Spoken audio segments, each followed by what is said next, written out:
Good morning everyone. आज हम लोग बात करते हैं केमिकल इक्विलिब्रियम के नेक्स्ट पार्ट की।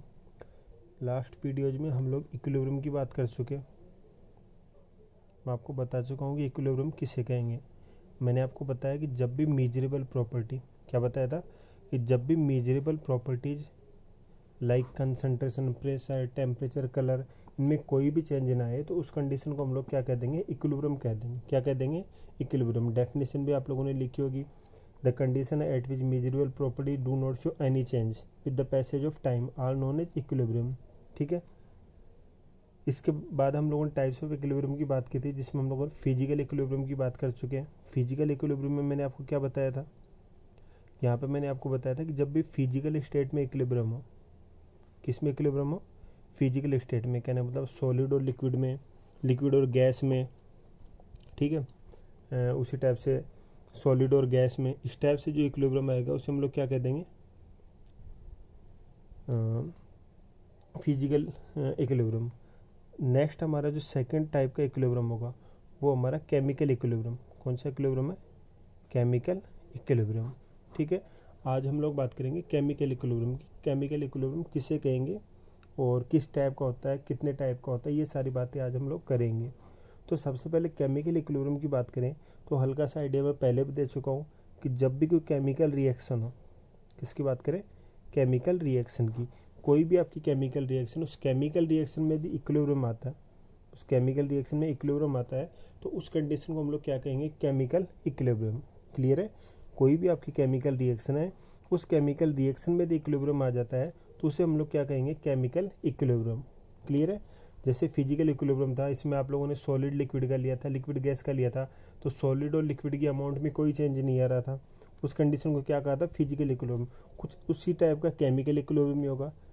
फॉर एग्जांपल हम लोग बात कर लेंगे, आपका कोई ए रिएक्टेंट है वो बी में कन्वर्ट हो रहा है, कोई भी आपका ए रिएक्टेंट है किस में कन्वर्ट हो रहा है, बी में। तो स्टार्टिंग टाइम में जैसे एक के आप लोगों ने 2 मोल ले लिए, कितने मोल ले लिए, 2 मोल। अब एक के मोल धीरे धीरे डिक्रीज होंगे, एक के मोल धीरे धीरे क्या होंगे, डिक्रीज होंगे। क्यों डिक्रीज होंगे, क्योंकि ए आपका किस में कन्वर्ट हो रहा है, बी में। किस में कन्वर्ट हो रहा है, बी में। तो ए की कंसंट्रेशन धीरे धीरे क्या होगी, डिक्रीज होगी। मैं यहाँ पे बात करूँ तो ए की कंसंट्रेशन डिक्रीज होगी। क्यों, क्योंकि ए क्या बना रहा है, बी बना रहा है। ठीक है। और स्टार्टिंग टाइम की बात करें तो बी की कंसंट्रेशन कितनी होगी, 0 मोल। स्टार्टिंग टाइम में बी कितना होगा, 0 मोल। आफ्टर सम टाइम बी की कंसंट्रेशन धीरे धीरे क्या होगी, इंक्रीज होगी, धीरे धीरे क्या होगी, इंक्रीज होगी। क्लियर है। तो जब भी केमिकल रिएक्शंस की बात करें तो रिएक्टेंट की कंसंट्रेशन क्या होती है, डिक्रीज होती है, और प्रोडक्ट की कंसंट्रेशन धीरे धीरे क्या होती है, इंक्रीज होती है। आफ्टर सम टाइम ऐसा होगा, कुछ देर बाद ऐसा होगा कि रिएक्टेंट कंसंट्रेशन में कोई चेंज नहीं आएगा और प्रोडक्ट की कंसंट्रेशन में कोई चेंज नहीं आएगा। तो जब रिएक्टेंट की कंसंट्रेशन में प्रोडक्ट की कंसंट्रेशन में कोई चेंज ना आए तो उस कंडीशन को हम लोग क्या कह देंगे, इक्विलिब्रियम कह देंगे। क्या कह देंगे, इक्विलिब्रियम। क्लियर है। जब भी कोई केमिकल रिएक्शन जिसमें रिएक्टेंट की कंसंट्रेशन में प्रोडक्ट की कंसंट्रेशन में कोई चेंज ना हो, क्लियर है, कोई भी आपकी केमिकल रिएक्शन जिसमें रिएक्टेंट और प्रोडक्ट कंसंट्रेशन में कोई चेंज ना हो, उस कंडीशन को हम लोग क्या कह देंगे, केमिकल इक्विलिब्रियम। क्लियर है। जैसे कोई भी एग्जांपल ले लेता हूँ मैं, आपने इक्वेशन देखी होगी, नाइट्रोजन और hydrogen react to form NH3, reaction करके क्या बनाएंगे, NH3 बनाएंगे। अब स्टार्टिंग में तो N2 और H2 रिएक्शन करके NH3 बनाएंगे, तो इनकी कंसंट्रेशन क्या होगी, डिक्रीज होगी। आफ्टर सम टाइम NH3 बन जाएगा तो इसकी कंसंट्रेशन पहले धीरे धीरे क्या होगी, इंक्रीज होगी। क्लियर है। अब कुछ देर बाद ये जो NH3 वापस क्या बनाना स्टार्ट कर देगा, N2 और 3H2। क्लियर है। तो आफ्टर सम टाइम यहाँ पे क्या आ जाएगा, इक्विलिब्रियम आ जाएगा। यदि मैं ग्राफ बनाना चाहूँ तो कुछ इस टाइप से बनाऊँगा, इधर मैं कंसंट्रेशन लिख देता हूँ, इधर मैं टाइम लिख देता हूँ। तो स्टार्टिंग में रिएक्टेंट कंसंट्रेशन मैक्सिमम होती है और धीरे धीरे क्या होती है, डिक्रीज होती है। ठीक है। और उसके बाद क्या हो जाती है, कांस्टेंट हो जाती है। क्लियर है। आपका जो रिएक्टेंट था उसकी कंसंट्रेशन पहले मैक्सिमम थी, उसके बाद डिक्रीज और धीरे और थोड़ी देर बाद क्या हो गई, कांस्टेंट हो गई। उसी टाइप से आपका रिएक्टेंट पहले कितना था, 0, इसकी कंसंट्रेशन धीरे धीरे इंक्रीज होगी और आफ्टर सम टाइम क्या हो जाएगी, कांस्टेंट हो जाएगी। क्लियर है। तो ऐसी कंडीशन जब रिएक्टेंट और प्रोडक्ट दोनों की कंसंट्रेशन कांस्टेंट होती है उसे हम लोग क्या कह देते हैं, इक्विलिब्रियम कह देते हैं। क्या कह देते हैं, इक्विलिब्रियम। क्लियर है। तो ये कंडीशन है at which concentration of reactant और product are constant this condition is known as chemical equilibrium. कोई भी ऐसी कंडीशन जब आपके रिएक्टेंट की प्रोडक्ट की कंसंट्रेशन क्या हो जाए, कांस्टेंट हो जाए। गैसेस रिएक्शन होंगी तो प्रेशर की बात करेंगे, जब आपका प्रेशर कांस्टेंट हो जाए, क्लियर है, तो उस कंडीशन को हम लोग क्या कह देंगे, केमिकल इक्विलिब्रियम, क्लियर है। अब आपको मैं बता दूं केमिकल इक्विलिब्रियम के लिए, केमिकल इक्विलिब्रियम में भी जो इक्विलिब्रियम होता है उसका नेचर कैसा होगा, डायनेमिक। नेचर कैसा होगा, डायनेमिक। कहने मतलब रेट ऑफ फॉरवर्ड रिएक्शन ये इक्वल होगी rate of backward reaction, clear है। फॉरवर्ड रिएक्शन की रेट और बैकवर्ड रिएक्शन की रेट दोनों रेट एक दूसरे की क्या होंगी, इक्वल होंगी। दोनों रेट एक दूसरे की क्या होंगी, इक्वल होंगी, क्लियर है। तो उस कंडीशन को हम लोग क्या कह देंगे, डायनेमिक इक्विलिब्रियम। उस कंडीशन को क्या कह देंगे, डायनेमिक इक्विलिब्रियम। जो आपकी रेट ऑफ फॉरवर्ड रिएक्शन और रेट ऑफ बैकवर्ड रिएक्शन जब दोनों एक दूसरे की इक्वल होंगी तो इसे कहेंगे डायनेमिक इक्विलिब्रियम। तो केमिकल इक्विलिब्रियम होती है उसमें भी डायनेमिक इक्विलिब्रियम प्रेजेंट होती है, क्लियर है। जैसे आपका कोई भी आपका रिएक्टेंट है प्रोडक्ट में कन्वर्ट हो रहा है, क्लियर है, तो रिएक्टेंट को प्रोडक्ट में कन्वर्ट होने की जो रेट होगी वो तो आपकी रेट ऑफ फॉरवर्ड रिएक्शन, और प्रोडक्ट की वापस रिएक्टेंट में कन्वर्ट होने की रेट होगी उससे आप लोग क्या कहोगे, rate of backward reaction. Reactant से प्रोडक्ट बन रहा है, फॉरवर्ड रिएक्शन हो रही है, रेट ऑफ रिएक्शन को क्या कहोगे, RF, rate of forward reaction.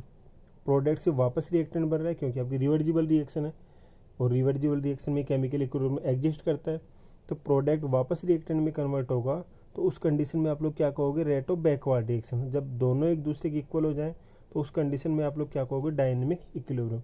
अब यहाँ पे भी हम लोग ग्राफ बना सकते हैं, इधर मैं रेट लिख दूंगा, इधर टाइम लिख दूंगा, ठीक है। इधर मैंने रेट लिख दी और इधर क्या लिख दिया, टाइम।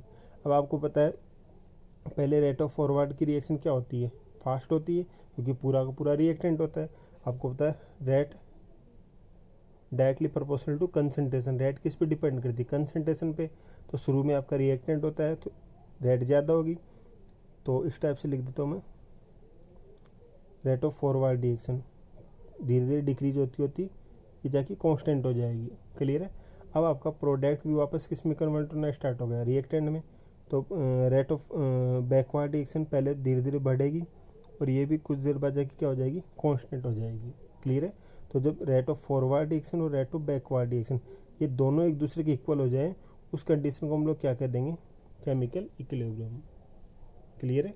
तो ये बात हम लोगों ने केमिकल इक्विलिब्रियम कर ली। इसके अलावा कैटलिस्ट का इफेक्ट भी देख लेते हैं। कैटलिस्ट आप लोग जानते हो, कैटलिस्ट ऐसी केमिकल स्पीसीज हैं जो रेट ऑफ रिएक्शन को चेंज कर देते हैं, क्लियर है। Catalyst are those chemical species which change rate of reaction. कोई भी केमिकल स्पीसीज जो रेट ऑफ रिएक्शन को चेंज कर देती है उसे आप लोग क्या कहोगे, कैटलिस्ट कहोगे। क्या कहोगे उसे, कैटलिस्ट, क्लियर है। तो कैटलिस्ट का इक्विलिब्रियम पे कोई इफेक्ट नहीं होगा, क्लियर है। कोई भी आपकी केमिकल इक्विलिब्रियम है वहाँ पे कैटलिस्ट का कोई इफेक्ट नहीं होता है, कैटलिस्ट की प्रेजेंस से वहाँ पे कोई इफेक्ट नहीं होगा। बस यहाँ पे ये हो सकता है जो इक्विलिब्रियम होगी जल्दी आ जाएगी, क्लियर है। इक्विलिब्रियम जो होगी जो फास्ट होगी, कहना मतलब जल्दी ही आपकी इक्विलिब्रियम आ जाएगी। क्यों, क्योंकि कैटलिस्ट क्या करेगा, कैटलिस्ट फॉरवर्ड रिएक्शन को भी तेज करेगा और बैकवर्ड रिएक्शन को भी तेज करेगा। दोनों रिएक्शन क्या होंगी, फास्ट होंगी, तो उस कंडीशन में आपकी जो इक्विलिब्रियम जल्दी आ जाएगी, ठीक है। बाकी कैटलिस्ट का कोई इफेक्ट यहाँ पे नहीं होता है, क्लियर है। तो याद रखना कैटलिस्ट का केमिकल इक्विलिब्रियम पे कोई इफेक्ट नहीं होता है। कैटलिस्ट आपको पता है ऐसी केमिकल स्पीसीज है जो रेट ऑफ रिएक्शन को चेंज कर देती है, और जब भी कैटलिस्ट डालते हैं तो रेट ऑफ रिएक्शन चेंज होती है, केमिकल इक्विलिब्रियम में कोई चेंज नहीं आता है, क्लियर है यहाँ तक। नेक्स्ट हम लोग बात करते हैं टाइप्स ऑफ केमिकल इक्विलिब्रियम की। Types of chemical equilibrium, equilibrium chemical equilibrium कितने टाइप की होती है, देखो 2 टाइप की होती है। एक तो होती है होमोजीनियस और सेकंड होती है हेट्रोजीनियस, ठीक है। एक तो आपकी होमोजीनियस केमिकल इक्विलिब्रियम होती है और दूसरी आपकी होती है हेट्रोजीनियस केमिकल इक्विलिब्रियम। तो देखो होमो का मीनिंग मैं पहले भी आपको बता चुका हूँ, होमो का मतलब क्या होता है, सेम, और हेट्रो का मीनिंग क्या होता है, डिफरेंट, ठीक है। तो homogeneous chemical equilibrium are those reaction in which reactant and product both are in same phase. दोनों का फेज कैसा हो, सेम हो, कहने मतलब रिएक्टेंट और प्रोडक्ट दोनों या तो गैस हो या दोनों लिक्विड हो या फिर दोनों सॉलिड हो। फॉर एग्जांपल बात कर लेते हैं, H2 गैस है। I2 की बात करें, ये भी क्या है, गैस। तो H2 और I2 रिएक्शन करते हैं और क्या बनाते हैं, 2HI, ये भी क्या है, गैस। तो इस केमिकल इक्विलिब्रियम को हम लोग क्या कहेंगे, होमोजेनियस केमिकल इक्विलिब्रियम। और बात करूँ आपकी देखी हुई रिएक्शन N2 प्लस 3H2। अब N2 भी आपकी गैस है, H2 भी क्या है, गैस है। ये दोनों क्या हैं, गैस। और ये दोनों मिलके क्या बनाएंगे, NH3 अमोनिया। और अमोनिया भी क्या होती है, गैस होती है। तो आपके रिएक्टेंट भी गैस है, प्रोडक्ट भी क्या है, गैस। तो इस कंडीशन को, इस केमिकल इक्विलिब्रियम को हम लोग क्या कहेंगे, होमोजीनियस केमिकल इक्विलिब्रियम। क्लियर है। होमोजीनियस केमिकल इक्विलिब्रियम का मीनिंग समझ में आ गया। जब आपके रिएक्टेंट और प्रोडक्ट दोनों का फेज कैसा हो, सेम हो, तो उस कंडीशन को हम लोग कह देंगे होमोजीनियस केमिकल इक्विलिब्रियम। उसी टाइप से हेट्रोजीनियस की बात कर लेते हैं। किसकी बात कर लेते हैं, हेट्रोजीनियस की। तो यहाँ पे क्या होगा, देखो हेट्रो का मीनिंग ही क्या होता है, डिफरेंट। हेट्रो का मीनिंग क्या है, डिफरेंट। तो यहाँ पे रिएक्टेंट और प्रोडक्ट का फेज कैसा होगा, डिफरेंट होगा। कैसे, जैसे आप लोगों ने, मैं ये ले लेता हूँ CaCO3। क्या ले लेता हूँ, CaCO3, कैल्शियम कार्बोनेट। कैसा होता है, सॉलिड। कैसा होता है, सॉलिड। और जब इसको हीट करते हैं, इसको क्या करते हैं, हीट करते हैं, तो कैल्शियम ऑक्साइड बनाता है CaO, ये भी कैसा होता है, सॉलिड। और साथ में क्या बनता है, CO2 गैस। साथ में क्या बनता है, CO2 गैस। तो ये भी आपकी इक्विलिब्रियम रिएक्शन है, रिवर्सिबल रिएक्शन है क्लोज कंटेनर में। ठीक है। लेकिन यहाँ पे देखो CaCO3 रिएक्टेंट तो कौन से फेज में, सॉलिड में। और ये आपका CaO, ये भी क्या है, सॉलिड। और ये आपका CO2, ये क्या है, गैस। तो रिएक्टेंट आपका सॉलिड है, प्रोडक्ट आपका सॉलिड और गैस है। तो फेज ही डिफरेंट हो गया, उस कंडीशन में हम लोग क्या कर देंगे, हेट्रोजीनियस इक्विलिब्रियम। और रिएक्शन की बात करें, NH3 आपको पता है गैस होती है, अमोनिया गैस। इसकी रिएक्शन करवाते हैं HCl के साथ, HCl भी क्या है, गैस। तो NH3 गैस, HCl आपकी गैस। अब ये दोनों रिएक्शन करके बनाते हैं NH4Cl। क्या बनाते हैं, NH4Cl। और NH4Cl सॉलिड होता है। NH4Cl क्या होता है, सॉलिड होता है। तो देखो गैस ने रिएक्शन की और क्या बनाया, सॉलिड बनाया। तो इन दोनों में देखो रिएक्टेंट का फेज क्या है, गैस, और प्रोडक्ट का फेज क्या है, सॉलिड। तो डिफरेंट फेज हो गई, उस कंडीशन को हम लोग क्या कर देंगे, हेट्रोजीनियस इक्विलिब्रियम। क्लियर है। तो केमिकल इक्विलिब्रियम 2 टाइप की होती है, होमोजीनियस, हेट्रोजीनियस। होमो का मतलब सेम, तो यहाँ पे सेम फेज होगा रिएक्टेंट और प्रोडक्ट का। और हेट्रोजीनियस मीन्स हेट्रो का मतलब क्या होता है, डिफरेंट। तो यहाँ पे रिएक्टेंट और प्रोडक्ट का फेज कैसा होगा, डिफरेंट होगा। क्लियर है। तो ये बात हो गई होमोजीनियस और हेट्रोजीनियस इक्विलिब्रियम की। तो ये तो बात कर ली हम लोगों ने फिजिकल और केमिकल इक्विलिब्रियम की। नेक्स्ट हम लोग यहाँ पे बात करते हैं एक्टिव मास की। किसकी बात करते हैं, एक्टिव मास। ठीक है। तो एक्टिव मास किसे कहेंगे, तो देखो एक्टिव मास किसे कहते हैं, कंसंट्रेशन को। किसे कहते हैं, कंसंट्रेशन को। नॉर्मली हम लोग जो कंसंट्रेशन लेते हैं मोल पर लीटर में लेते हैं। किस में लेते हैं, मोल पर लीटर। ठीक है। कोई भी आपका केमिकल सब्सटेंस है, उसका कितने मोल 1 लीटर में डिजोल्व है, उसे हम लोग क्या कह देंगे, कंसंट्रेशन। उसे क्या कह देंगे, कंसंट्रेशन। जैसे आपका NaCl है, ठीक है। NaCl के 2 मोल मैंने 1 लीटर में डिजोल्व कर दिए। 2 मोल कितने लीटर में डिजोल्व कर दिए, 1 लीटर में। तो आप लोग कंसंट्रेशन क्या कहोगे, 2 मोल पर लीटर। क्या कहोगे, 2 मोल पर लीटर। जैसे आप लोगों ने ले लिया H2SO4, इसके आप लोगों ने 5 मोल ले लिए। कितने मोल ले लिए, 5 मोल। और इसे आप लोगों ने डिजोल्व कर दिया वही 1 लीटर में। तो यहाँ पे कंसंट्रेशन आप लोग क्या कहोगे, 5 मोल इन पर लीटर। ये आपकी कंसंट्रेशन हो गई। ठीक है। जैसे और हम लोग बात कर ले CaCO3, इसकी बात कर लेते हैं। तो जैसे मैंने इसके 2 मोल ले लिए। कितने मोल ले लिए, 2 मोल। और मैंने ये ले लिए 2 लीटर में। कितने लीटर में ले लिए, 2 लीटर में। अब आपको कंसंट्रेशन किस में बतानी है, मोल पर लीटर में, कि 1 लीटर में कितने मोल है। तो देखो 2 मोल 2 लीटर में, तो 2 मोल को डिवाइड कर दो 2 लीटर से, तो क्या आ जाएगा, 1 मोल इन 1 लीटर। तो कंसंट्रेशन क्या हो जाएगी, 1 मोल पर लीटर। कंसंट्रेशन क्या हो जाएगी, 1 मोल पर लीटर। क्लियर है। और भी कोई भी एग्जांपल ले सकते हो, जैसे आपका NaNO3 है, ठीक है। ये आपने 5 मोल ले लिए। कितने मोल ले लिए, 5 मोल। और इनको आप लोगों ने डिजोल्व कर दिया 10 लीटर में। कितने लीटर में डिजोल्व कर दिया, 10 लीटर में।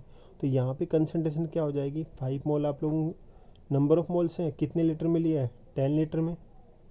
ये आपका 1, ये आपका 2, तो 1/2 को क्या कह दूंगा 0.5, तो 0.5 मोल इन पर लीटर।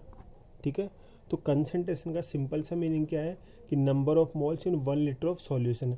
1 लीटर सॉल्यूशन में आपने जितने भी नंबर ऑफ मोल्स लिए हैं वो आपका क्या है कंसंट्रेशन। तो मैं यहाँ लिख देता हूँ number of moles of substance, number of moles of substance in 1 litre of solution, in 1 litre of solution are known as concentration of solution, या तो कंसंट्रेशन ऑफ सॉल्यूशन कह दो, या फिर इसे हम लोग मोलरिटी भी कह सकते हैं। क्या कह सकते हैं मोलरिटी। ठीक है, तो मोलरिटी ही आपकी क्या होगी यहाँ पे कंसंट्रेशन होगी। बाकी आप लोग और भी ले सकते हो, नॉर्मलिटी, प्रेशर को भी आप लोग ले सकते हो, जो चाहो जो भी कंसंट्रेशन आप चाहो ले सकते हो यहाँ पे, लेकिन मोस्टली हम लोग क्या काम में लेते हैं मोलरिटी।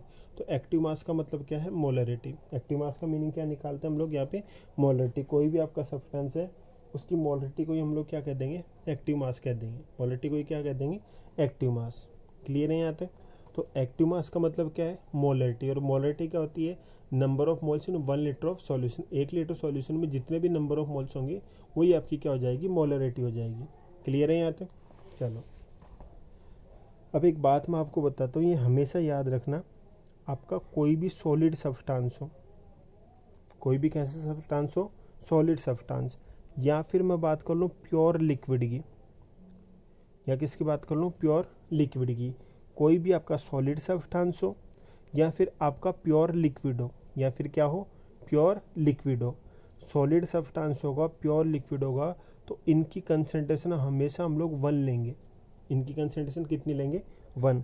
आपने कितना ही सॉलिड लिया हो 1 ग्राम 2 ग्राम 10 ग्राम 20 ग्राम 30 50 1 kg 2 kg, कितना भी सॉलिड लिया हो और कितना भी प्योर लिक्विड लिया हो, हमेशा उनकी कंसंट्रेशन कितनी लेंगे 1 लेंगे। हमेशा कंसंट्रेशन कितनी लेंगे 1 लेंगे। ऐसा क्यों कर रहे हैं वो मैं आपको बताता हूँ। सिर्फ फॉर एग्जांपल मैं आपको एक सिंपल सा एग्जांपल लेता हूँ।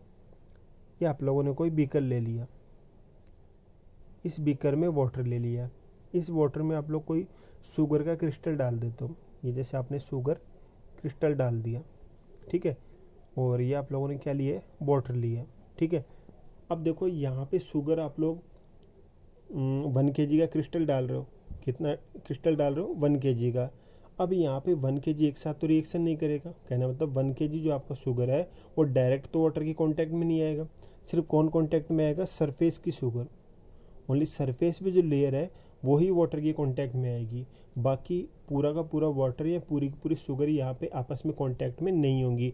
एक्टिव जो कंसंट्रेशन होगी वो एक्टिव कंसंट्रेशन क्या होगी, जो लेयर की जो शुगर है वो जो कांटेक्ट में आ रही है वाटर के, वो आपकी यहाँ पे एक्टिव कंसंट्रेशन होगी। और वो आपको पता है during the dissolution of sugar वो कैसी बनी रहेगी कांस्टेंट। कैसे, पहले सबसे फर्स्ट लेयर रिएक्शन करेगी, कहना मतलब वो मिक्स होगी, उसके बाद सेकेंड लेयर होगी, उसके बाद थर्ड लेयर होगी। तो इस टाइप से यहाँ पे जो एक्टिव मास होता है वो कैसा रहेगा कांस्टेंट रहेगा, उसमें कोई चेंज नहीं आ रहा है। क्लियर है। यहाँ पे एक्टिव मास में कोई चेंज नहीं आ रहा है क्योंकि लेयर यहाँ पे मिक्स हो रही है, ठीक है। तो सबसे पहले फर्स्ट लेयर मिक्स होगी, उसके बाद सेकंड लेयर, उससे नीचे की लेयर, उससे नीचे की लेयर। तो इस टाइप से आप चाहे 1 kg का क्रिस्टल लो, 2 kg का क्रिस्टल लो, 3 kg का क्रिस्टल लो, कितने भी बड़ा क्रिस्टल ले लो, लेकिन सिर्फ यहाँ पे आउटर सरफेस ही यहाँ पे कॉन्टैक्ट में आएगी, इनर पार्ट का कोई कॉन्टैक्ट नहीं होगा। आप कितना ही शुगर ले रहे हो लेकिन सिर्फ आउटर पार्ट ही यहाँ पे कांटेक्ट में आएगा। क्लियर है। तो ड्यूरिंग द डिजोल्यूशन यहाँ पे कंसंट्रेशन कैसी रहती है कांस्टेंट रहती है। इस वजह से सॉलिड हो या प्योर लिक्विड हो कंसंट्रेशन कितनी लेते हैं 1 लेते हैं। एक तो इस टाइप से समझ सकते हो। दूसरा तरीका ये भी हो सकता है कि कंसंट्रेशन की बात करें तो कंसंट्रेशन किस में लिख दो मोल पर लीटर में, तो नंबर ऑफ मोल्स के लिए n लिख दो और वॉल्यूम के लिए क्या लिख दो v। नंबर ऑफ मोल्स के लिए आप लोग n लिखते हो, वॉल्यूम के लिए क्या लिखते हो v। अब नंबर ऑफ मोल्स निकालने का फॉर्मूला आपको पता होगा, 9-10 में खूब निकाल लेंगे, given mass upon molar mass. Number of moles कैसे निकालते हैं, given mass upon molar mass. तो मैं यहाँ पे लिख देता हूँ concentration is equal to given mass तो W लिख देता हूँ, मोलर मास M लिख देता हूँ। क्लियर है। ये आपका गिवन मास और ये आपका molar mass into 1/v, into क्या लिख देता हूँ 1/v। 1/v यहाँ पे वॉल्यूम है उसको लिख देता हूँ मैं इसी किस्म। अब देखो W आपका गिवन मास है, M आपका कोई भी सब्सटेंस उसका मोलर मास है, और V कंटेनर का वॉल्यूम है। क्लियर है। अब इसको मैं यूँ भी लिख सकता हूँ W/V इंटू 1/m, V को इधर ले आता हूँ मैं, तो W/V इंटू 1/m। अब आपको पता है W/V, W का मतलब तो क्या है, मास, V का मीनिंग क्या है, वॉल्यूम। तो mass upon volume is equal to क्या लिखते हो, density. Mass upon volume is equal to क्या लिखते हो, डेंसिटी। ठीक है। तो मैं यहाँ पे कंसंट्रेशन या मोलरिटी, कंसंट्रेशन कौन सी ले रहे हैं यहाँ पे, मोलरिटी, मोस्टली मोलरिटी लेते हैं, बाकी आपकी नॉर्मलिटी, आपकी ये मोल फ्रैक्शन वगैरह कुछ भी ले सकते हो। ठीक है। तो मोलरिटी इजगल टू क्या आ जाएगा, डेंसिटी अपॉन मोलर मास। डी का मतलब क्या है, डेंसिटी, और एम किसको रिप्रेजेंट कर रहा है, मोलर मास को। ठीक है। अब आपको पता है कोई भी आपका सॉलिड सब्सटेंस होगा, लिक्विड होगा, प्योर लिक्विड, तो उसकी डेंसिटी हमेशा फिक्स होगी, कांस्टेंट वैल्यू है। कोई भी सब्सटेंस का मोलर मास भी कैसा है, कांस्टेंट है। तो डेंसिटी और मोलर मास दोनों कैसे होते हैं, कांस्टेंट होते हैं। ठीक है। इसलिए हम लोग सॉलिड और प्योर लिक्विड के लिए कंसंट्रेशन कितनी लेते हैं, 1 लेते हैं। क्लियर है। कोई भी आपका सॉलिड है, कोई भी आपका प्योर लिक्विड है, उसकी कंसंट्रेशन हम लोग 1 लेते हैं। क्यों लेते हैं, 2 तरीके आपको बता दिए। फर्स्ट तरीका तो ये हो गया कि आप लोग कोई भी सॉलिड लेते हो, कोई भी लिक्विड लेते हो, तो उसका एक्टिव मास वो होगा जो एट प्रेजेंट टाइम कॉन्टैक्ट में हो। क्लियर है। तो शुगर का क्रिस्टल का एग्जांपल लिया था, यहाँ पे शुगर क्रिस्टल की जो सरफेस होगी वही वाटर के कॉन्टैक्ट में आ रही है। क्लियर है। तो यहाँ पे जो एक्टिव मास होगा कौन सा होगा, जो सरफेस का जो मास है, सरफेस पे जो लेयर शुगर की लेयर है उसका जो मास होगा वही आपका एक्टिव मास होगा। और ये ड्यूरिंग द डिजोल्यूशन कैसा रहता है, कॉन्स्टेंट रहता है। ठीक है। एक तरीका ये बताया था। दूसरा तरीका आपको ये बताया था कंसंट्रेशन, एक्टिव मास क्या है, कंसंट्रेशन है, और वो भी मोस्टली किस में लेते हैं, मोल पर लीटर में। अब मोल एन से रिप्रेजेंट करते हैं और वॉल्यूम को वी से रिप्रेजेंट करते हैं। नंबर ऑफ मोल्स आपको पता है गिवन मास अपन मोलर मास होता है, वो हम पुट कर देते हैं एन की जगह W/m, और ये आपका 1/v। अब W/v का मतलब क्या होता है, डेंसिटी। अब density divided by molar mass. अब डेंसिटी भी कांस्टेंट है, मोलर मास भी कांस्टेंट है। इस वजह से सॉलिड या प्योर लिक्विड के लिए हम लोग क्या कंसंट्रेशन कितनी लेते हैं, 1 लेते हैं। क्लियर है। लेकिन गैस के रेस्पेक्ट में, किसके रेस्पेक्ट में, गैस के रेस्पेक्ट में और एक्वस सॉल्यूशन के रेस्पेक्ट में। ठीक है। कोई भी आपकी गैस है या फिर एक्वस सॉल्यूशन है, उसकी रेस्पेक्ट में हम लोग कंसंट्रेशन यूनिटी नहीं लेते हैं। जो भी आपको गैस की रेस्पेक्ट में प्रेशर दिया जाता है, एक्वस सॉल्यूशन में जो भी कंसंट्रेशन आपको दी जाती है वो हमें लिखनी होती है। ठीक है।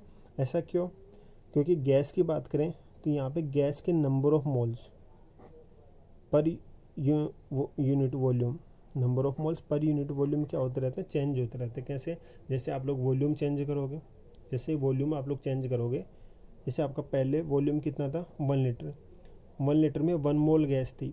कितनी गैस थी, 1 मोल।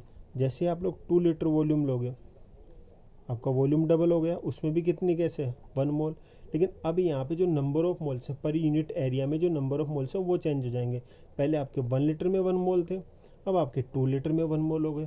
तो जो यूनिट एरिया होगा, कौन सा एरिया, यूनिट एरिया होगा। फॉर एग्जाम्पल पहले यूनिट एरिया में मैं ये मान लूँ कि 10 गैस के मोलिक्यूल थे, अब 2 लीटर ले लिया तो कितने हो गए, 5 मोलिक्यूल हो गए, मोलिक्यूल डिक्रीज हो गए। 3 लीटर ले लोगे तो और भी डिक्रीज हो जाएंगे, फॉर एग्जांपल 3 मोलिक्यूल हो गए। आप लोगों ने 5 लीटर ले लिया तो 1 मोलिक्यूल हो गए यूनिट एरिया में। क्लियर है। तो गैस की रेस्पेक्ट में या फिर एक्वस सॉल्यूशन की बात करें, दोनों की ही रेस्पेक्ट में जैसे ही आप लोग वॉल्यूम चेंज करोगे, number of molecules per unit area क्या हो जाएंगे, चेंज हो जाएंगे। Number of molecules per unit area क्या हो जाएंगे, चेंज हो जाएंगे। क्लियर है। तो गैस और एक्वस सॉल्यूशन की कंसंट्रेशन हम लोग लेते हैं जितनी भी दी जाती है, और सॉलिड के लिए, प्योर लिक्विड के लिए हम लोग कंसंट्रेशन को कितना मानते हैं, 1 मानते हैं। क्यों मानते हैं वो मैं आपको बता चुका हूँ। ठीक है यहाँ तक। चलो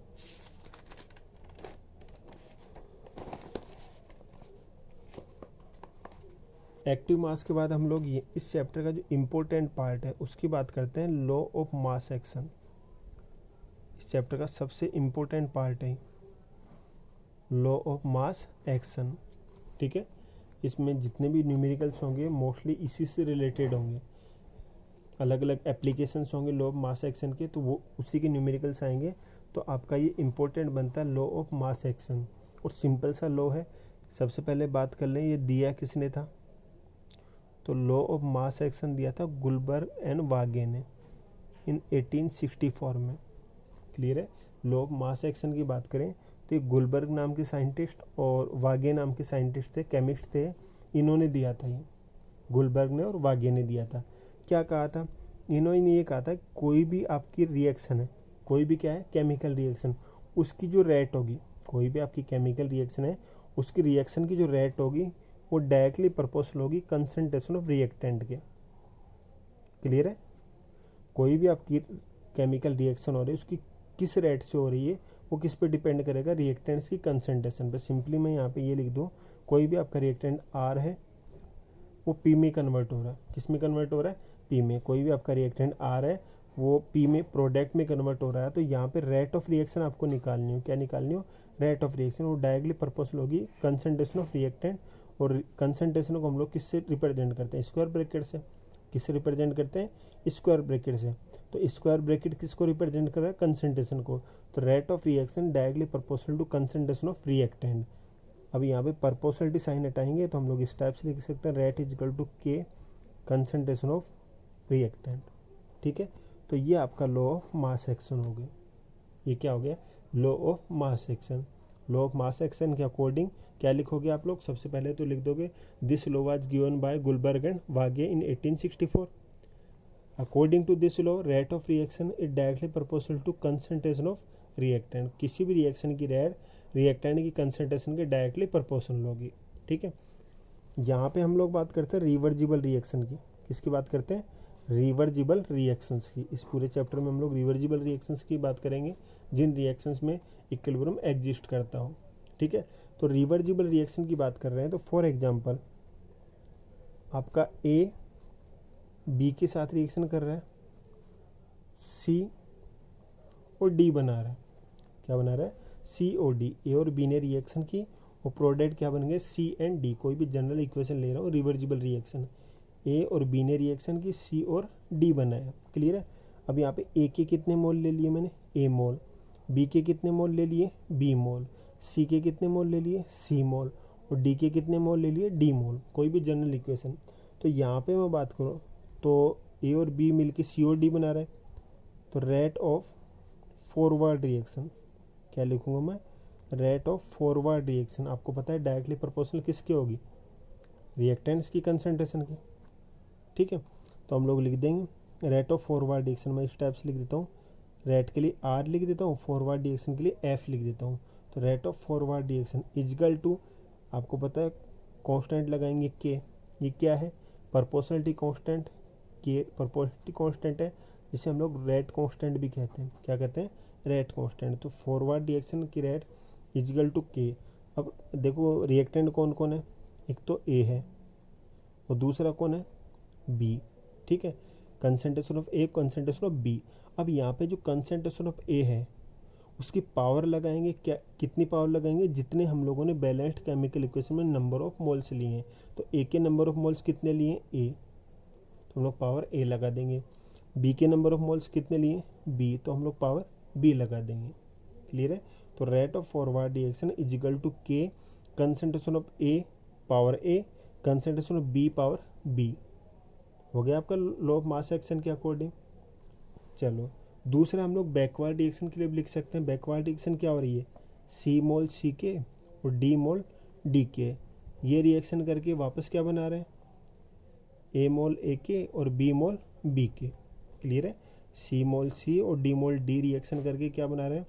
ए मोल ए और बी मोल बी। कहने मतलब वापस उल्टी रिएक्शन हो रही, प्रोडक्ट वापस किस में कन्वर्ट हो रहा है? रिएक्टेंट में। तो इसे कहेंगे रेट ऑफ बैकवर्ड रिएक्शन। इसके लिए क्या लिखेंगे?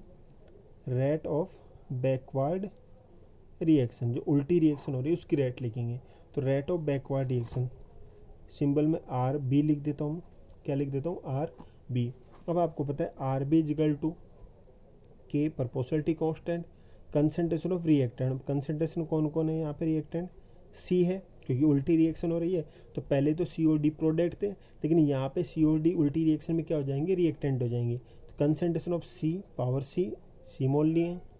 Concentration of D power D. Clear है। तो इस टाइप से हम लोग लिख देंगे concentration of C power C concentration of D power D. तो ये हो जाएगा आपका बैकवर्ड रिएक्शन के लिए। किसके लिए हो जाएगा? For the backward reaction. तो ये आपका फॉरवर्ड रिएक्शन और ये आपकी बैकवर्ड रिएक्शन। कुछ जनरल इक्वेशन ले लेता हूँ जो हम लोग सिंपली हम लोग करते हैं। इसे आपका N2 react with 3H2 forming 2NH3। तो according to law of mass action क्या लिखोगे? According to law of mass action. तो rate of forward reaction RF K concentration of N2 अब कितने मोल है बैलेंस्ड केमिकल इक्वेशन में? 1 मोल। तो पावर कितनी लगाएंगे? 1। दूसरा रिएक्टेंट कौन है? H2। दूसरा रिएक्टेंट कौन है? H2। इसके कितने मोल है? 3 मोल। तो पावर क्या लगाओगे? 3। तो यहाँ पर रेट ऑफ फॉरवर्ड रिएक्शन क्या लिखोगे? Rate of forward reaction is equal to K concentration of N2 concentration of H2 power 3। और इस इक्वेशन को उल्टा करके लिख दें। इस इक्वेशन को क्या करें हम लोग? उल्टा करके लिख दें। कहना मतलब ये जो आपका NH3 है, ये क्या आपका NH3, इस NH3 से आप लोग क्या बना दो? 2 मोल NH3 फॉर्मिंग N2 प्लस 3 मोल H2। क्या बना रहे हैं? 2 मोल NH3 है, उससे आप लोग N2 बना रहे हो और 3 मोल H2 बना रहे हो। क्लियर है? तो उल्टी रिएक्शन करवा दी। अब वो according to rate of law of mass action, rate of backward reaction is equal to K। और रिएक्टेंट अब की बार कौन है? NH3। तो कंसंट्रेशन ऑफ NH3 कितने मोल लिए? 2 मोल। पावर कितनी लगा दोगे? 2 लगा दोगे। पावर कितनी लगा दोगे? 2। तो रेट ऑफ बैकवर्ड रिएक्शन आप लोग क्या लिख दोगे? RB is equal to K concentration of NH3 power 2।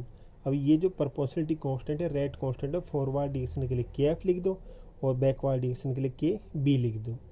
ठीक है? तो इस टाइप से आपका लॉ ऑफ मास एक्शन होगा और इस टाइप से हम लोग वहाँ पे रेट ऑफ रिएक्शन लिखेंगे। क्लियर है? यहाँ तक कोई दिक्कत नहीं होगी। दिक्कत होती है तो आप पूछ लेना। ठीक है?